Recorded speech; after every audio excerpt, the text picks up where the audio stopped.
Je suis Ramatoulaye Camara, présidente du comité d'organisation de la 17e édition des 72 heures du livre, auteur du livre de Maman à moi, les valeurs qui façonnent mon destin, en même temps chef de cabinet du ministère du Travail et de la fonction publique. Ce livre de Maman à moi, les valeurs qui façonnent mon destin, c'est un ouvrage qui se veut être un ouvrage qui parle de transmission des valeurs que j'ai reçues à travers ma mère. Je relate dans cet ouvrage le parcours de ma mère, qui est le parcours d'une orpheline qui a bravé en tout cas beaucoup de difficultés pour se hisser aux plus hautes sphères de l'État. Ma mère a été secrétaire personnelle du premier président de la République de Guinée, à savoir le président Ahmed Sékou Touré.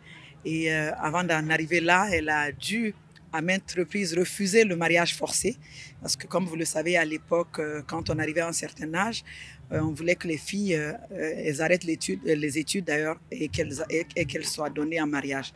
Et donc c'est ce parcours que je relate, un parcours de résilience, le parcours d'une femme qui n'a pas nécessairement eu la chance que nous avons eu d'avoir cet amour maternel, mais qui a su le donner à ses enfants. Et donc à travers ce livre, je lui rends hommage et je parle aussi de mon parcours à moi, le parcours d'une jeune femme qui a grandi dans une famille où elle était la seule fille aimée, qui a eu la chance d'avoir un père qui n'a ménagé aucun effort pour son éducation. Cela m'a permis d'être où je suis aujourd'hui et partager aussi l'expérience d'une femme qui bascule du secteur privé à l'administration publique guinéenne. Et donc, c'est parfois pas très évident en raison de beaucoup de préjugés auxquels parfois on est confronté. Et des difficultés qu'on a même quand on accède avec un niveau de responsabilité comme celle que j'avais à l'époque. Je suis arrivée aussi chef de cabinet à l'époque il y a 6 ans, plus de 6 ans aujourd'hui, à l'âge de 31 ans. Je partage mon expérience en espérant que ça puisse servir aux jeunes filles, en tout cas à toute personne en quête d'inspiration. Je pense que j'ai beaucoup de choses à dire. Je vous avoue que quand j'ai déposé mon manuscrit à l'Harmattan, il est arrivé plusieurs fois que je revienne là-dessus parce que je voulais compléter des informations. Et donc Sancy me disait, non, présidente, il faut que vous arrêtiez.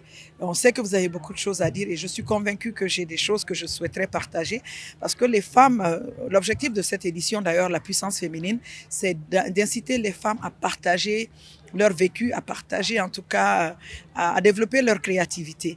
Et donc, nous avons constaté qu'en Guinée, très peu de femmes écrivent et c'est cela que nous voulons amener les femmes à sortir de leur réserve, en tout cas à amplifier leur voix. C'est l'objectif que nous recherchons en arrière. En tant que présidente de cette 17e édition, je pourrais dire que j'ai un grand sentiment de satisfaction puisque on constate beaucoup d'émulation, beaucoup d'engouement et beaucoup d'implication de la jeune féminine.